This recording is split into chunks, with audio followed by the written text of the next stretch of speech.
Alright, so what we're going to do on today's stream is make an interactive fiction game using Gamefroot, which is the game creation tool that we've made.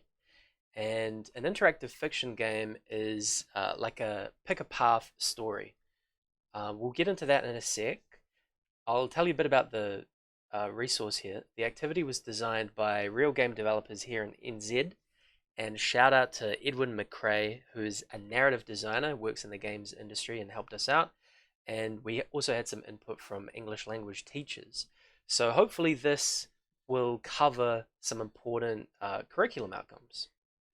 So I'm going to assume that you're totally new to Gamefruit or game development. You haven't done anything like that.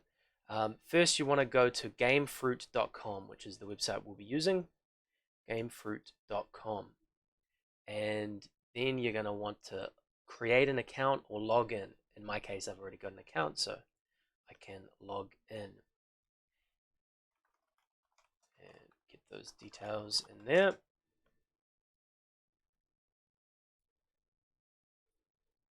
Now, once we are in Gamefruit, we want to start making a brand new game. There are a bunch of templates we could use that we can see here, but we want to go with a new blank game. So we'll click on that.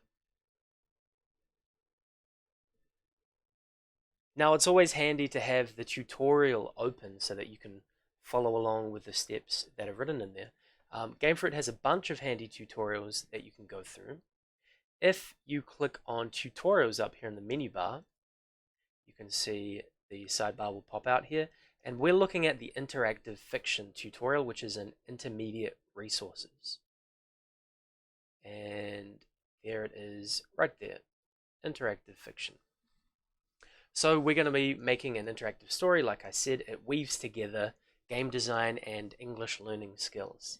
We're going to create this digital outcome that offers a new and engaging medium for creative writing. By the end of this, you should have been able to create your story and then publish it online as well so other people can play it. So let's go. Okay, so what is an interactive fiction? It's a story where you've got choices as the player or the reader. You can go through and you can choose the outcome that you would like, hopefully. Usually there are twists and turns in the narrative. Now you don't necessarily have to write your own narrative for this example. We've written a pre-built narrative that shows you the basics of how you can program this. And as you can see in this diagram here, this is a basic setup for an interactive fiction. You have a start scene and then a next scene, and you could go with a couple of different paths down here, and the story could branch out in that way. As we said before, Edwin McRae is a narrative designer who helped us create this. And if you're interested in getting in the industry, and if you've got a creative writing bent, then maybe you want to look into narrative design. So that's just a brief outline. Okay, on to step 2. We've got our blank game. Before we go and make our game look nice, we want to write our first opening scene. And we've got a little example scene that we've written here. It's based in a forest, and there's a cave and a field that you could travel to, and it's a little bit spooky. We'll see how it turns out. So to write in Gamefruit, we've got a text tool here in the toolbar here. So we want to select that text tool, and then we can click anywhere to create a text field. Just like in other desktop publishing apps, I suppose, like Word or Slides, anything like that. So we want to write in our first scene.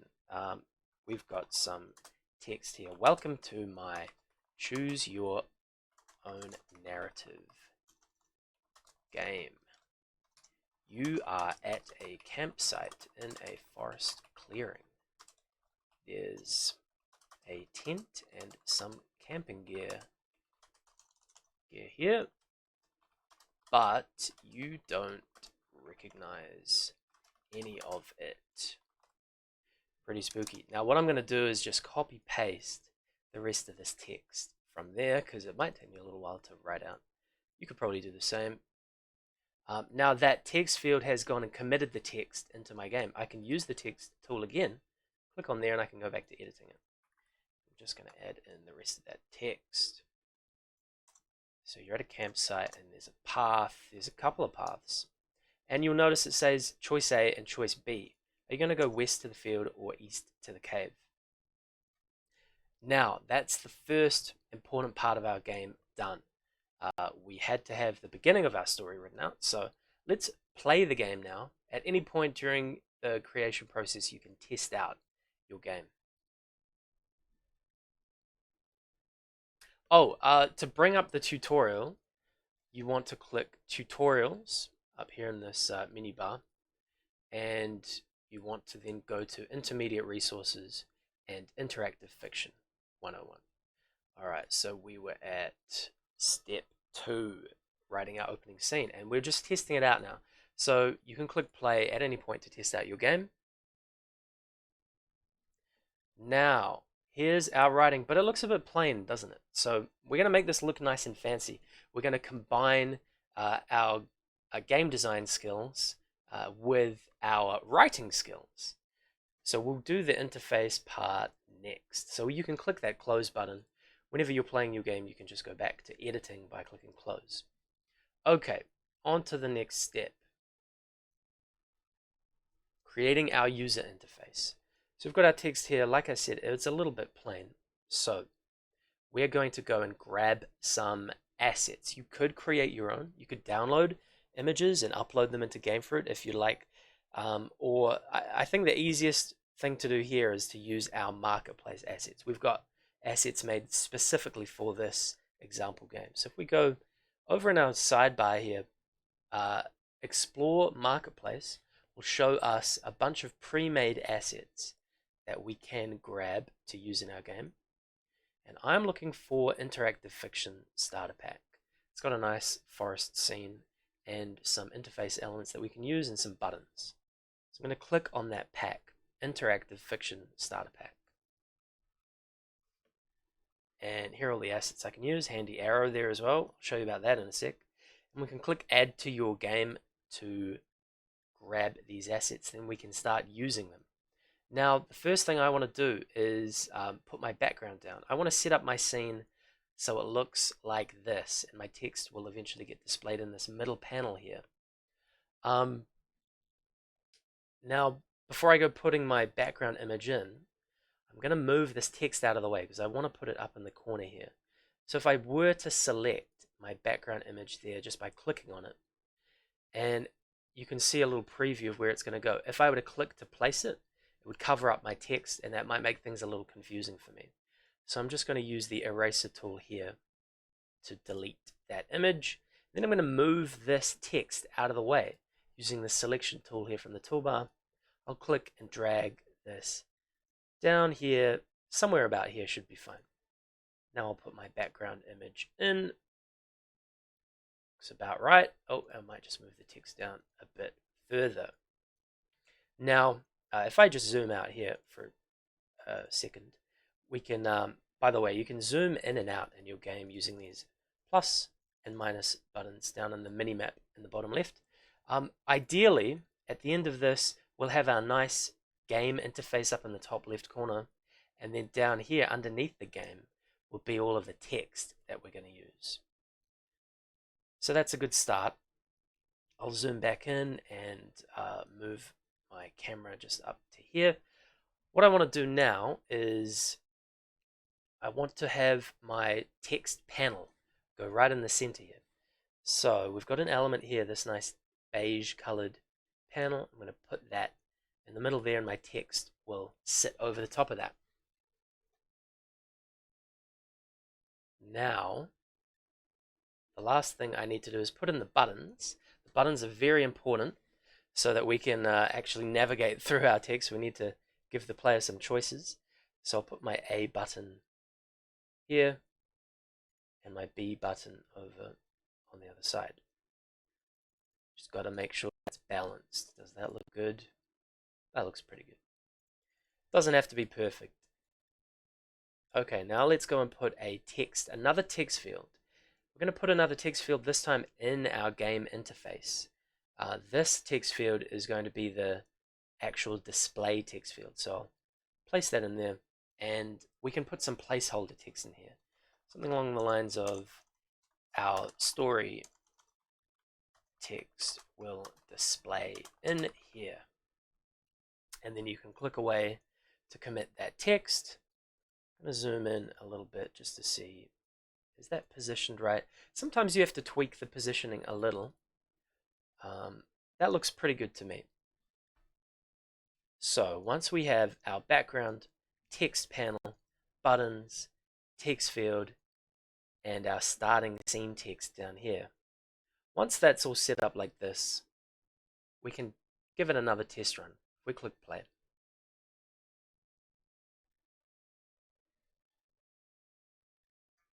Okay, so we're getting a good idea of what the real game is going to look like.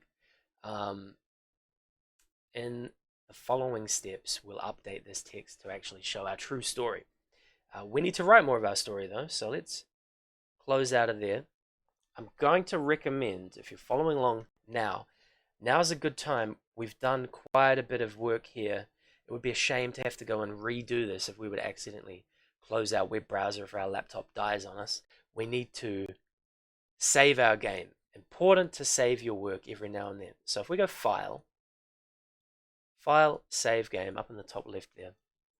Save game, give this a name, Interactive Fiction, or whatever you think is a good name. And we will save that now. That is in my account, and I can go and work on this whenever I want. Okay. So what is the next step? Input buttons. So we're going to start coding. I think this is the most exciting part of game development, but people enjoy different parts. Some people like the design, some people like the narrative, as we've talked about. That's a legit job in the game industry, narrative designer. But we'll do our programming part now. So we're going to program this A and B button to talk to the game so that we can interact with the story. Let's start with the A button. We're going to right click on that, and with A button selected there, we're going to choose Add Script. Add Script. Now this will open up Gamefroot's script editor. We can see we've got all these colorful categories on the left. They do a whole bunch of different things. Our script here, our first script, is going to be fairly straightforward. We want to know when that button is clicked on, and then we want to send a message to the game. So we want to go to events. Events are the triggers that kick everything off. If we scroll down a little under the mouse subheading inside events, we want when player presses myself. So this is a block you'll always use for buttons, when I am clicked on, when the player presses myself. And what do we want to do when the player presses me? We want to broadcast out a message. So we've got a messaging system in Gamefroot. Objects can talk to other objects with these messages. And again, those messages live in events. So we scroll down, we want message sending, we want broadcast message. This will send a message to every object in our game. Broadcast message. And what is the message that we want to send out? Well, you could send any message really, but we're going to keep it nice and basic. We're going to broadcast a capital A.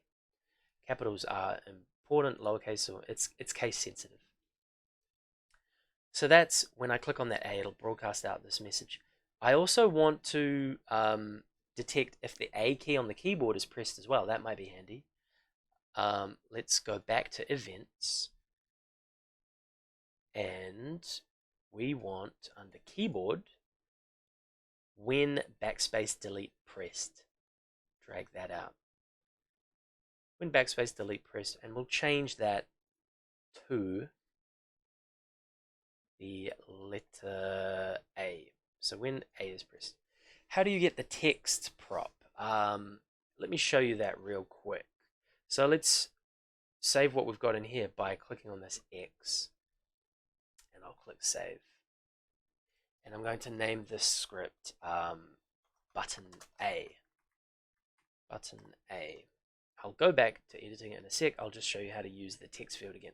That was with the text tool, and you can click and create a text field just like that. Okay, I'm going to go back and edit that A button just to finish it off. Right click, edit script. When A is pressed, we're going to broadcast A as well. So we can, I did that kind of quick. You can right click and select duplicate to get a copy of a block. So that's good. Now we need to do the same thing for our button B. So I'll close the script and save that. Button A. Now we'll create another script for button B. We right click on that button and add a script.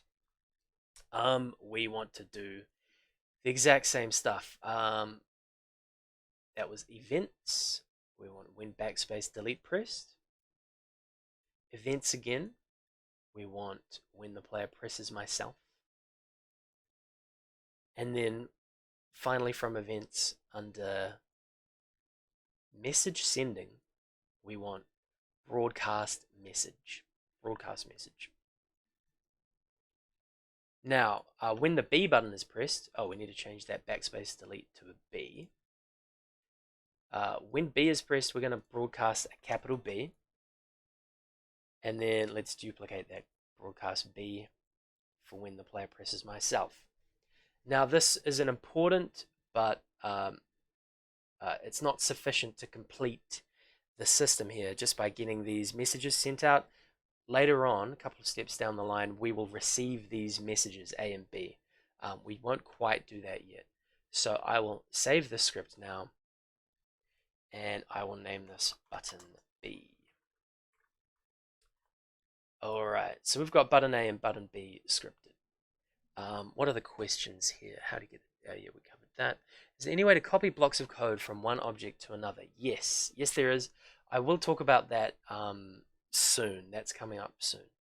Okay, so we've got the buttons working, and we will be doing a lot more copy pasting when we start to write more of our narrative.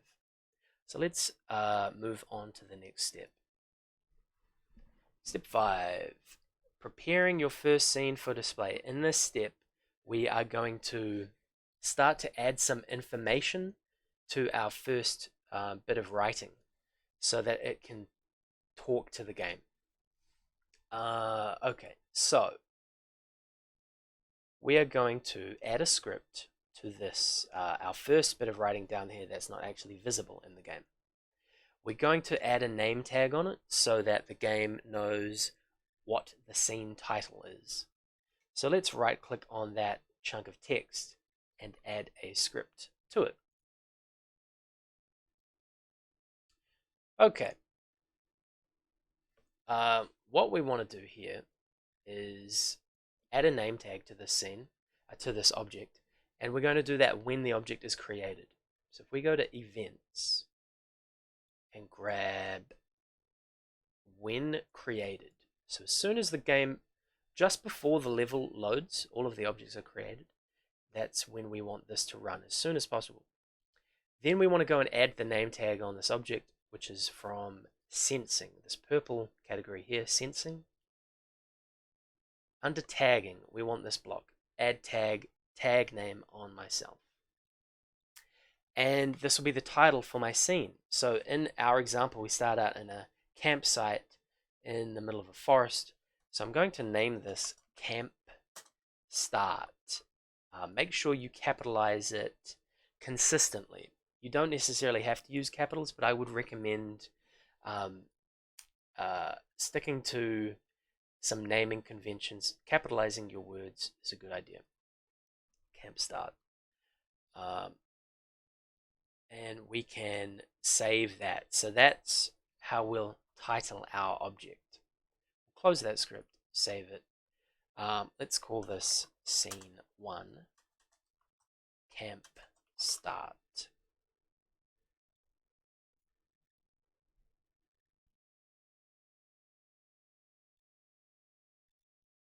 Okay. Now,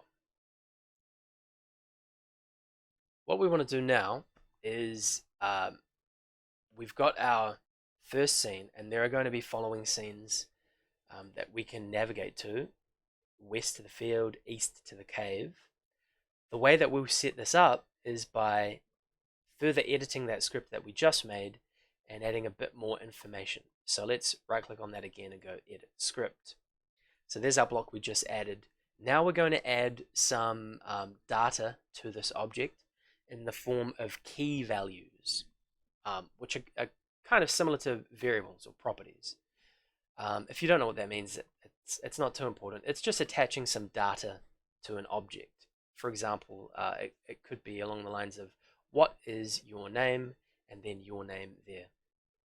So in our example here, we want to have choice A and choice B as keys. So if we go to events and scroll down to keys, we want to set a key on this object. So events, keys, set key, key name on myself to value. Drag that out and connect it in the when created block. The key name we are going to have here is choice A. So that'll be, in our case, it's going to make us walk west to the field. So the value for choice A for this particular part of the story is field. And we've got a choice B as well, don't we? So let's set up a key for choice B. So we can duplicate, right click on that block and duplicate it and set the key choice B to, now where are we going? We're going east to the cave. So we're going to want to write cave in here as the value. Camp start goes either to field or cave. That's pretty much what that means. Now we've got all the appropriate data on this scene. In our next step, I'm pretty sure we're going to go and write more scenes. So let's have a look. Yes, more scenes. Okay, we can close this script. We've done everything we need to do for our first scene. We can save that. Okay, I might save my game now as well. Always a good idea to remember to do that. File, save game.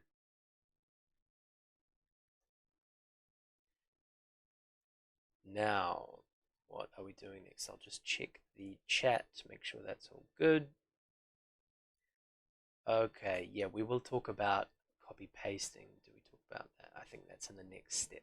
Okay, so we've got our intro scene.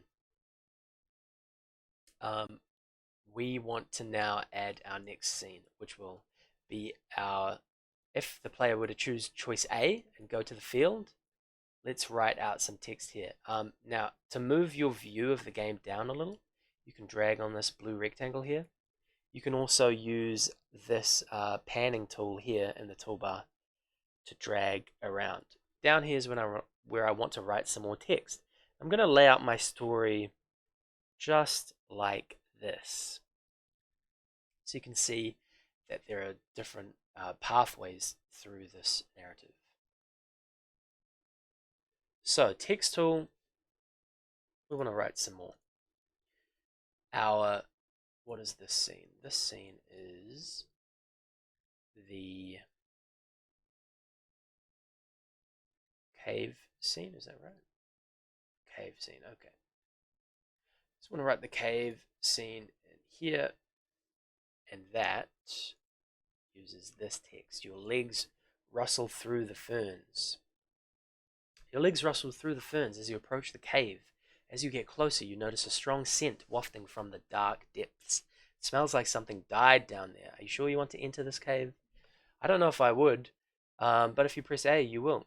If you press B, you'll go back to the camp. That's probably what I would choose. So I'll copy that text, and using the text tool, I will paste that in there. Now, when you have a proper go at this, and you go and write your own story, you will probably want to map it out in a similar way that this diagram's done. You'll want to think, where are the winding paths of my story going to take me? What are the different options?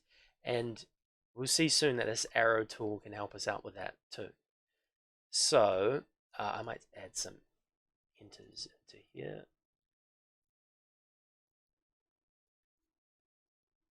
Enter the cave, go back to camp.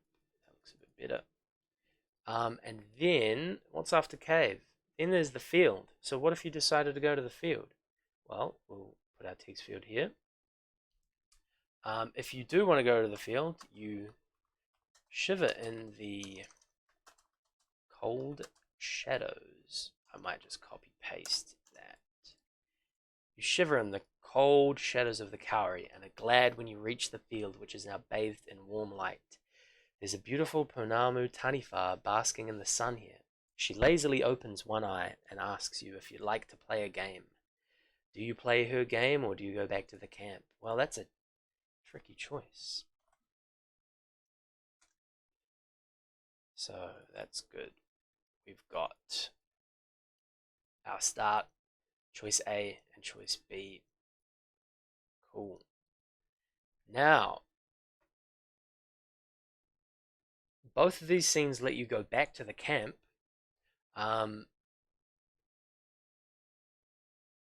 One of the cool parts of interactive fiction is it allows you to go back to previous scenes, but we will make that previous scene of the campsite a bit more interesting. Instead of just going back and it saying welcome, which wouldn't quite be appropriate, we will tweak the text there a bit. So it'll say something like, you return to your campsite. It feels lonely here now. So let's copy that text. And we will make a new text field here for that. Paste that in. Okay, now here's where I'm going to start to use arrows. I've got this arrow object here, which I can use to point to my various scenes. So if I click on the arrow and place it in, I'll put 4 of them in here for now, because I have 4 different paths you can take. And if we look at our little diagram here, we can see that gives us an idea of how we want it to look. How are we going to rotate these arrows? Well, we can use the selection tool there. If I drag on that little circle up there, I can rotate them around. I can also shrink them a bit. So I'm going to have these arrows pointing exactly where I want them going. So that gives a bit of a better indication of the flow of the story.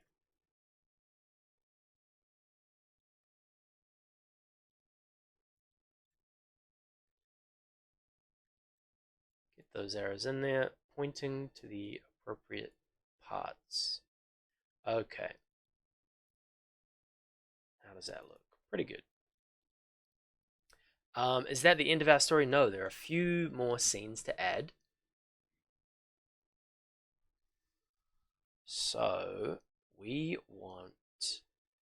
Okay, what if you do decide to enter the cave or play her game? Well, we're actually going to have a single scene for both of those, and it's going to be like a magical vortex that you get sucked into. So the cave was a bad choice. Maybe the Taniwha was as well. It's not necessarily clear that going into the vortex is bad, though, even though it whirls your head like a food processor. Who knows? Maybe that's good. So let's copy that text in there and put another text field down here. Paste that in. All right.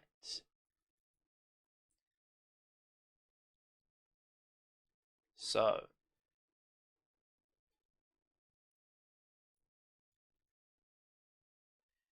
let's get another arrow in there pointing to the right spot. If you go to the vortex, where are you going to go? Well, this vortex is kind of like a bottleneck. All of the scenes are leading to that one place. And that can be handy if your story starts to sprawl out with a heap of choices and you want to bring things back into a more manageable state. Our vortex here is going to send us to a game over screen. Now that doesn't necessarily mean that has to be the end of your story. You could continue this, but to keep it fairly brief, we are going to do that. Okay, and let's get an arrow in there too.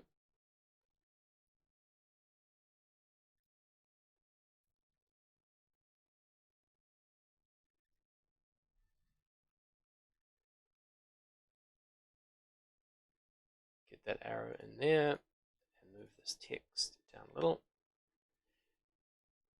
Alright, I think that is our full example done. Yep, looks like it. So now we've got all our text laid out, and it's clear to us how our story should be flowing. We will move on to the next step.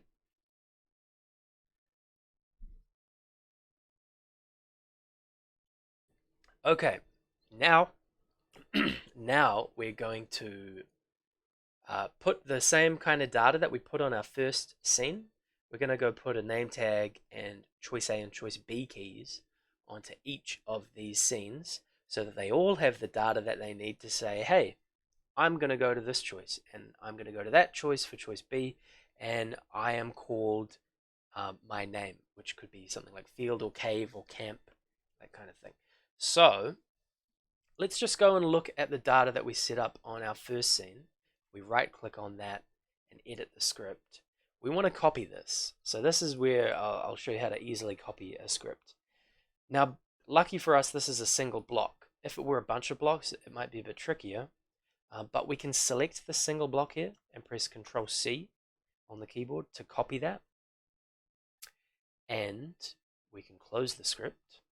We don't need to save that. We can go back into our level and find our next scene that we want to add a script to. This is the one for the cave. So let's add a script to our cave and then press Control V, and we'll see our blocks will get pasted in there. So that'll save us a bit of time. Instead of having to go and grab all those blocks, we know what we need. So our cave scene, let's rename the name of the script up here. If we click on Untitled Script, double click on that, we will name this Scene 2 Cave.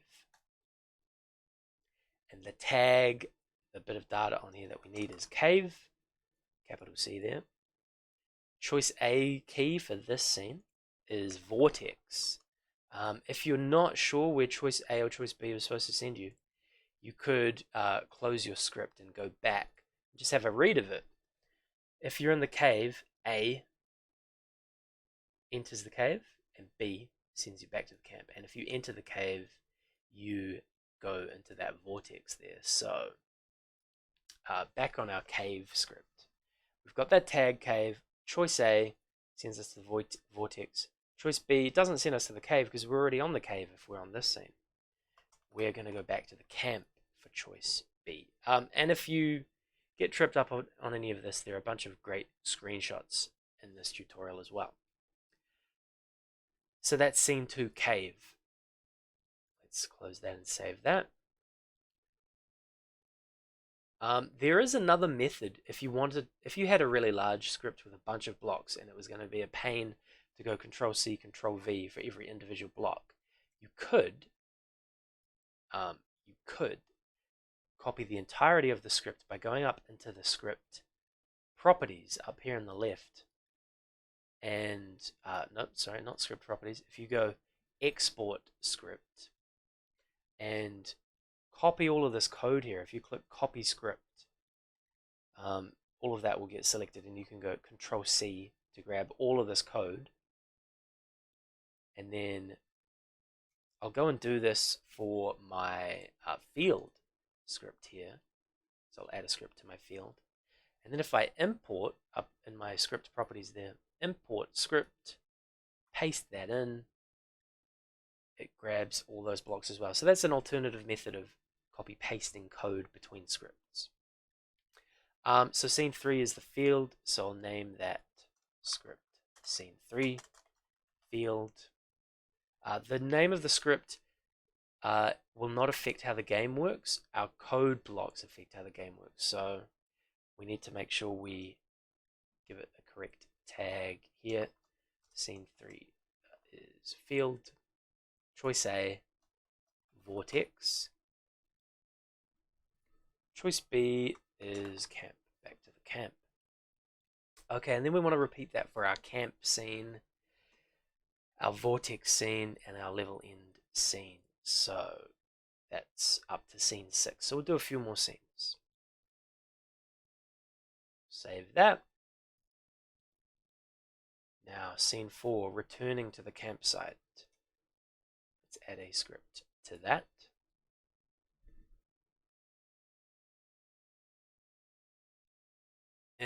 And on this scene, we want, let's just go Control V. Will that work? Yes, good. Saves us a bit of time. This one is just called camp, not camp start. Choice A sends you to the cave. Choice B sends you to the field. If you get these messed up and you go to play the game soon, it'll be pretty obvious what you've done. So I wouldn't worry. I wouldn't stress about it too much. Camp, cave, field. That's good. That one is going to be called Scene 4 Camp. And I'd be quite interested to see what creative stories people come up with. That's the camp. Now this is the Vortex, Scene 5. So we'll go again, paste those blocks in there. This one is called Vortex. And choice A will send us to level end. Same thing with choice B. Remember, this is our bottleneck. Okay, and then let's call that scene 6 level end. Alright, close that and save that.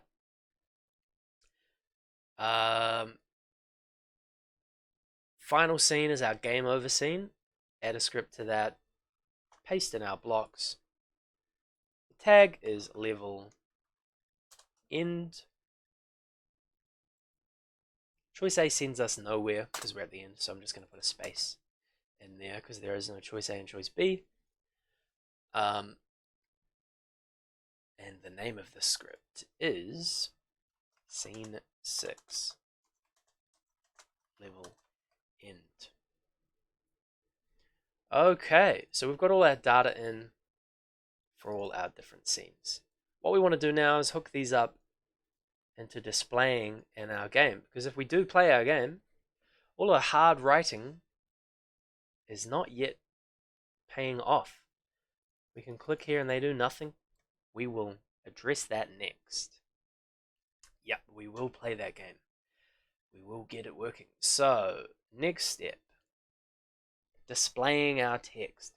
So, we want this text field here to actually show dynamically what scene we're in. The way that we'll do that is by scripting that text field. So we'll right click on it and add a script to it. And we want to change the text that displays on that text field. We have a block for that. And we need to think about when we want that to happen. Well, we want it to happen when the level starts. So that's an event. When the level starts at the top of events, we want to set the text of this text field. So if we go to draw, all of our text field blocks are under text in that draw category there. Draw, text. We can create more text fields if we want. We won't do that in this example. We just want to set the text of this text field. So we want that block, set text of instance text field 2. We could type anything in there, but we're not going to type custom stuff. We're just going to grab the text from somewhere else. Now, what is the text field that we want to update? It's the text field that we're editing. So instead of saying set text of instance text field, that's a variable. We'll actually throw this away and we'll say set the text of myself. Myself refers to the object that we're editing, so we'll go to sensing and we want that block up the top there, myself. That was from sensing. Set text of myself to, we don't want to type out our text in here. We could, but we're not going to. We'll drag that one into the trash as well.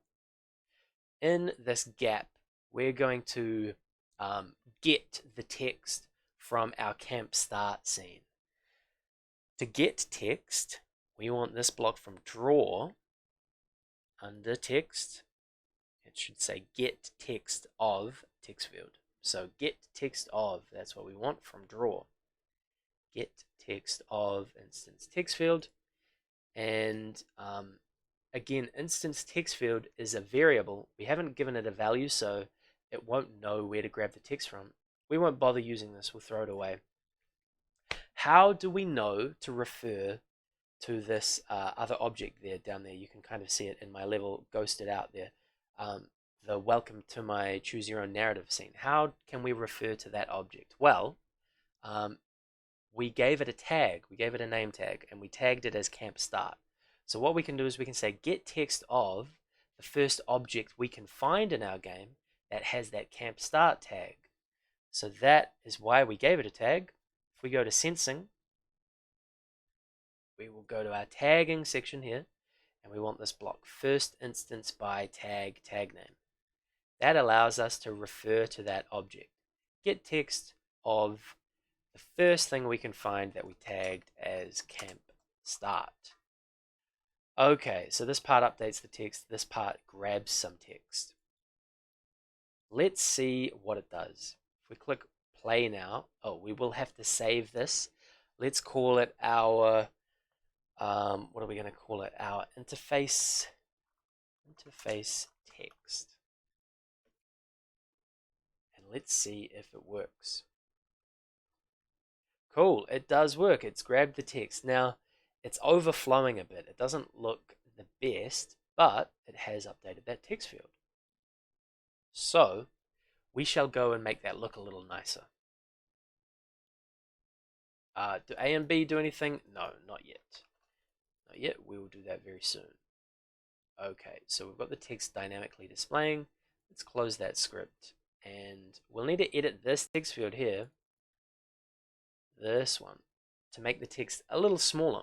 We'll talk a bit about text formatting. So if we select that text tool again and select our text field here, let's make it, in this example I used Comic Sans, which is a very epic font, and I've made it size 18. Let's change it to 12. And it could be any color. You could put a color code in there if you want to look up hex codes. Might be something worth talking about at another time. I'm going to make mine purple. Purple is a pretty good color. 12 size font. Let's play the game now, see if that looks any better. A bit better, still overlapping. The way that we can fix that is by resizing the text field. So again, with the text tool selected, going to drag on the corner there and resize this. The text should probably go down to about there. Let's see. Let's see how that works. If I play that now. Still overflowing a little. You might need to tweak this just a little bit more. How about that?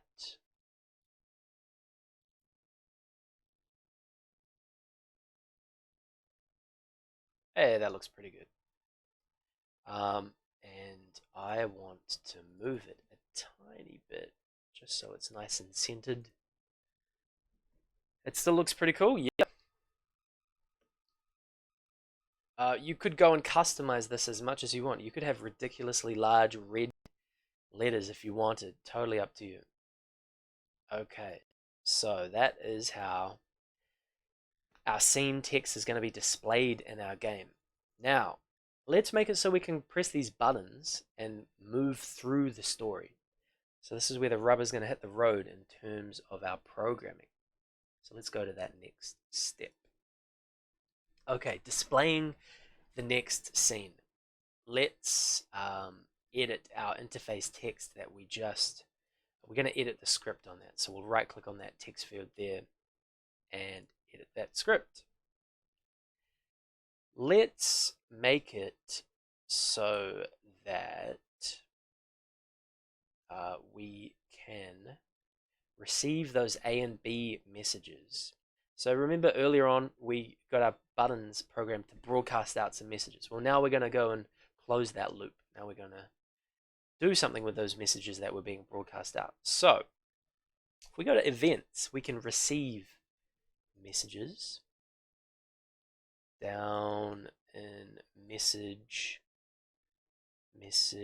sensing, when I receive message from events, drag that block out, and the messages we were broadcasting for our A and B buttons were capital A, and capital B. So I'll duplicate the receive block for B as well. And what are we going to put in here? Well, let's think about this. We've got our beginning scene text that's displayed in there, and we know that choice A and choice B can take us to the field or the cave. So if I press on A, I want to update the text in here, don't I? So when I receive that A message, I'm going to update the text. So what we can do is use our set text block. That's all good, Ali Star. Catch you later. What we want to do is set the text on this text field. So let's duplicate our set text block and put it inside when I receive A. Now, when I press the A button, I want to go to the field. So instead of it saying get the text from camp start and display it when I press A, we actually want to change it to the field. And what was B? Where was B supposed to send us? That was supposed to send us to the cave. So again, we can duplicate our set text block.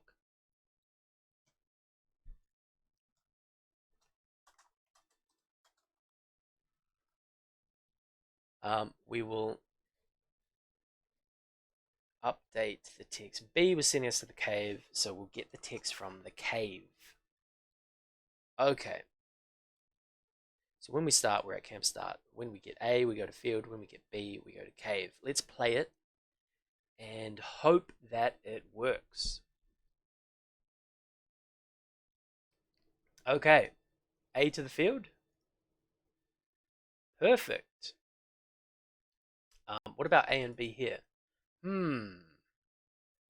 Well, the scenes do change, but I can only go between scenes A and scene A and B from the opening scene, which is either to the field or the cave. And then the A and B choices for those next scenes don't update. So we're stuck in our story. We're stuck in the cave or the field. Well, it's dynamic, but it's not dynamic enough. So we're going to go and make some tweaks.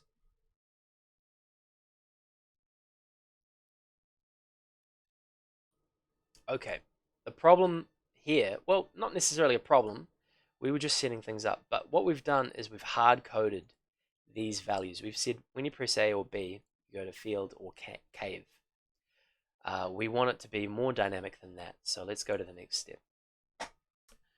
When we're dealing with dynamic data, we want to use variables. The word variable has vary in it, right? It means it's able to vary.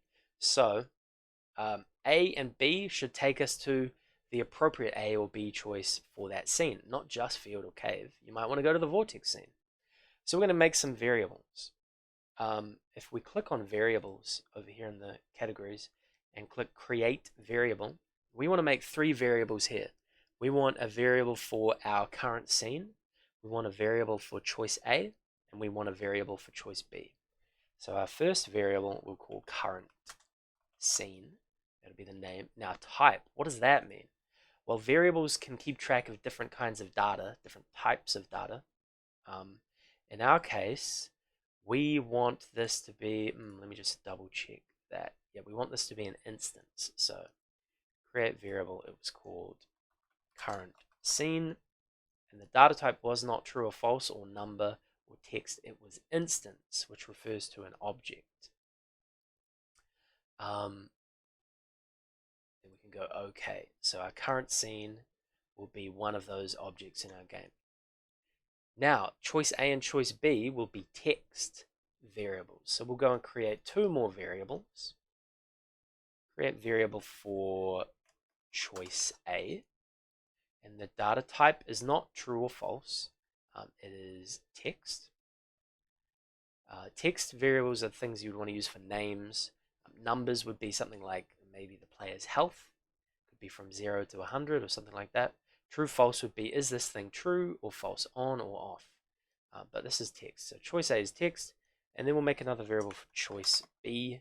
That'll also be text. Okay, so we've got our variables.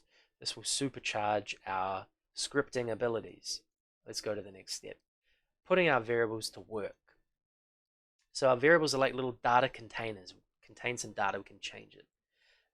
When we start our level, we're going to set up our starting current scene using our variable for current scene. So we'll go to variables and grab set instance current scene 2. We're going to put this block above our set text. Our current scene is actually going to be these two blocks here. Just this one block here. First instance by tag camp start. Drag that into the current scene. Thanks. Thank you, Joe Mac. So our current scene is camp start, and then we're setting the text to whatever that variable was, because it'll change. So variable will go grab instance current scene. Now, let's just play that now. Just make sure that variable, switching things up there, worked properly. Yes, it still displays the right scene, so that's good. We haven't broken anything. Now, with our receiving A and receiving B, we're going to make those variable as well. The way that we'll do that is we'll set up our choice A and choice B when the level starts. So we've got our scene. Now we'll go to variables and looks like I might need to make those variables again. That was choice A, which was text. Choice A, text, and also choice B, text as well. And I'm going to set those variables to, here's where we're going to use the keys. So you remember how we were setting keys and tags on our scenes down there. We're going to get the key value. The way that we can do that is from events. If we go down to events under keys, we want get key name on myself. So let's grab that block, get key.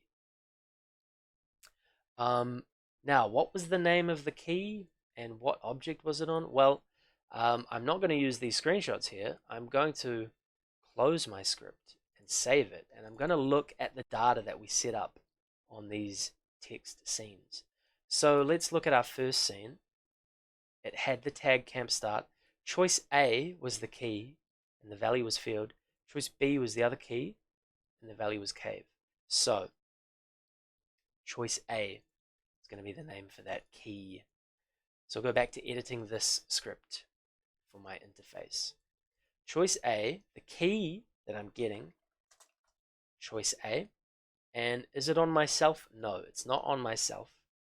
It's actually on the current scene. So I can just duplicate instance current scene. And then the exact same deal for choice B. Let's duplicate that key. Choice B will be getting choice B from the current scene.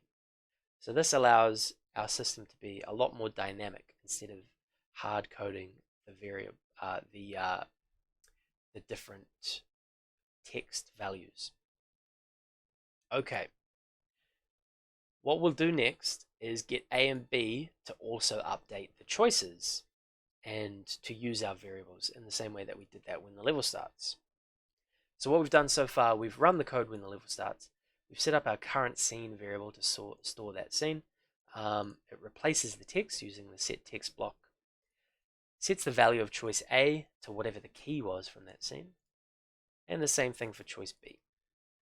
So if we go to the next step, one of our final tasks to do is when we receive A, we're going to update the current scene variable instead of just hard coding it like this.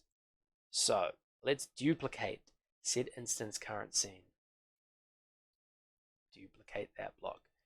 Pop it in at the top of when I receive A. So when you press A, we're saying current scene, you're going to be something new. Are you going to be first instance by tag camp start? No. We don't want choice A for camp start to just send you back to camp start. So we'll throw camp start away. We want it to be choice A. So let's go to variables and grab text choice A. The current scene will update to choice A when we clicked on A. That makes sense.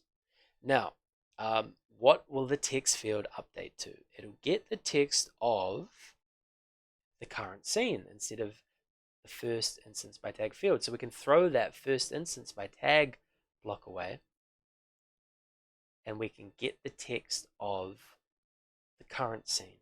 So if we go to variables and grab instance current scene, drag that into there. So we're pressing A, updating the current scene to the A choice, and then we're setting the text to the text of the current scene. And we'll also need to say, okay, now for this scene, we've got new choice A and a new choice B. We can't keep remembering the same old choice A and choice B from the previous scene. We've got to update those variables. So let's just duplicate these two blocks. Set text choice A and set text choice B. So we've set this up properly now. When we press A, we update the current scene. We display the text from the current scene. We change choice A to the choice A from the current scene, the newly updated current scene. And the same thing with choice B. Okay. Now we want to do the exact same thing for when we receive B, except change up these A's to B's. So I might actually just toss that whole thing in the trash and duplicate this one here. So I'll make this when I receive B. Yeah, the current scene should be the first object we can find tagged with choice B. So you can click on choice A and change that to choice B.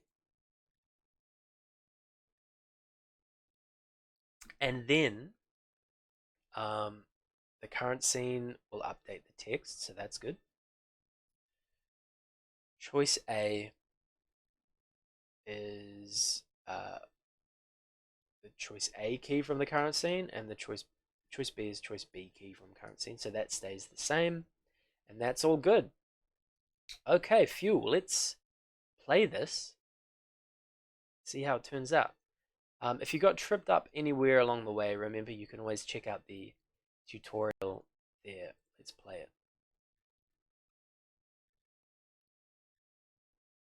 Okay, so I'm at the camp. Do I want to go to the field? A. Let's try it. A sends me to the field. Do I want to play her game or go back to the camp? Let's go back to the camp. B. You return to your campsite. So that's looking good, right? I think that's working. How about we go to the cave? A. We approach the cave. Do we enter or do we go back to the camp? Let's enter the cave. Everything goes black and you're sucked into a vortex. So A will send us to the next level stuff, and B will do what A said. So let's try B, and it sends us game over. So what have we learned here? We've learned that we can use variables to store data. We can also use keys to store data and tags to store data. And we can then update the text of text fields. By combining those essential ingredients, we can lay out a story using text field blocks. By using these text boxes, we can add some data to them to remember what their choices are and what their names are. And then we can code this dynamic text display object, which gathers up all the information it needs, and the buttons broadcast messages to update the text and the choices accordingly. So fairly intensive stuff. By going through all that, you will have coded inputs and outputs to control your game. You will have expressed an interactive fiction idea. And by the way, these are all New Zealand curriculum outcomes, which is pretty cool. We've constructed an interactive text with an understanding of purpose and audience. We've organized and sequenced ideas and information, and we've coded variables to track available choices in our current scene. Okay, if you've made it that far, that's pretty cool. You can use that knowledge now to go and make your own story, which the next steps talk about. In this step, you can expand your story. And let's briefly do that. We're going to add another level to our story now. This is all bonus material. Let's add another level. So in Gamefroot, levels are displayed in this bar here. We can click on this plus, created a new blank level. And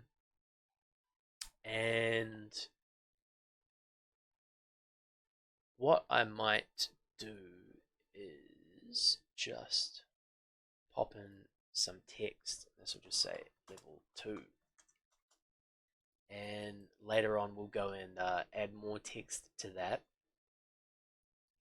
But back in our level 1, if you click on that one, that'll take you back to level 1. We will program our scenes to send us to level 2. And then we can go and flesh out level 2 as well. So instead of it just saying game over, it will send us to the next level. Okay. So let's go and edit our interactive text once more. The script on here.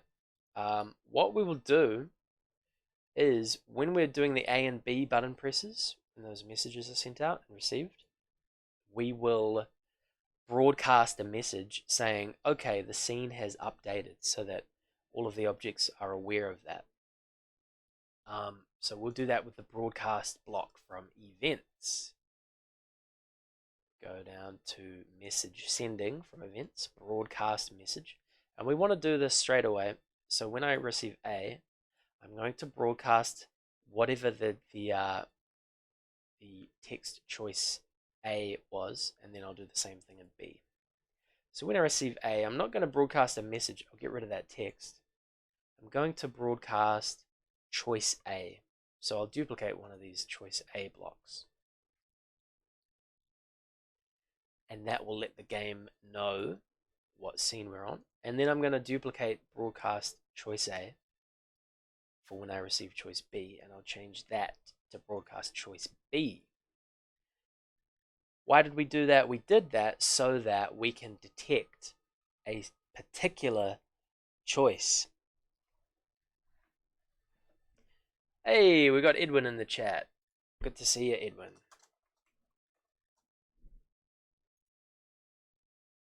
Very cool. So we're telling the game what scene we're on by broadcasting the choice that was chosen. What we can do is say, okay, we're going to listen for the level end choice if that's been chosen. So if we go to events and grab when I receive message, and let's say I receive that level end choice. That's the key that we stored for our final scene. If that happens, what we're going to do is have a little bit of a time delay and then send you to the next level. So time delay blocks in control flow. We want after 100 milliseconds have passed. And let's make that 1000 milliseconds. That'll be a second. And then we're going to go to the next level. That's from control flow. Go to next level. Okay. After 1000 milliseconds, we'll go to the next level. Let's see if that works. Play that.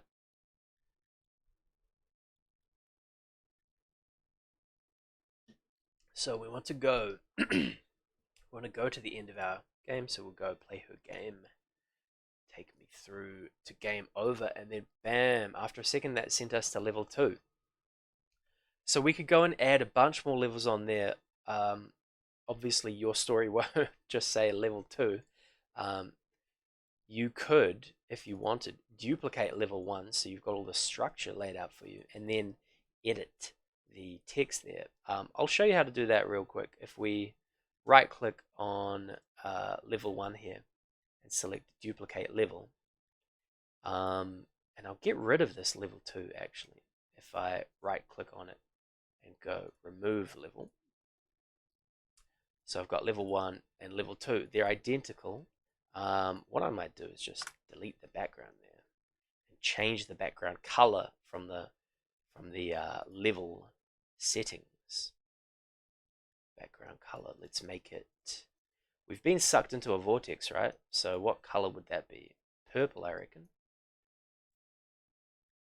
See how that looks.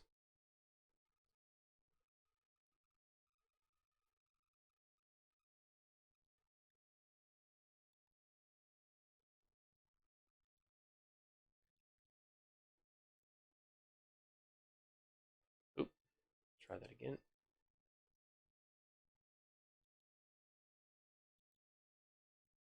So we'll go through game over, and then you could have changed game over to say something like, through the vortex, you are transported into the next part of your story, and then you could update the text on level 2, so we could make that say something like, the magical vortex has ripped you into an alien dimension. And then you could have the appropriate choices in there and all of that.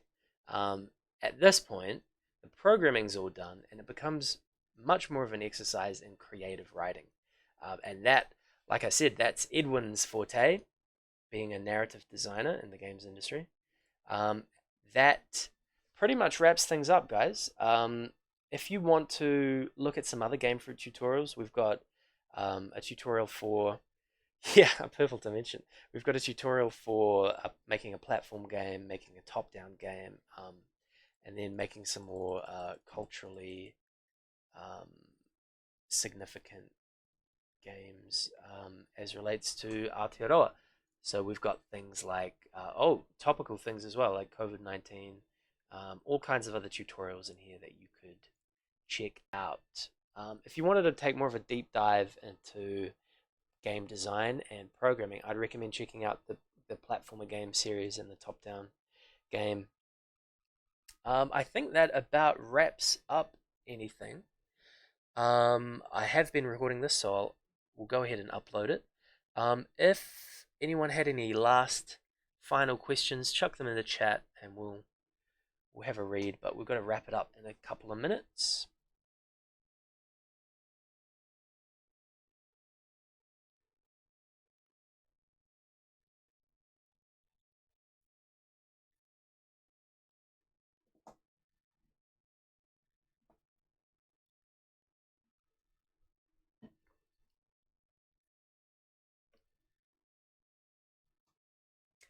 How did I get my script prop?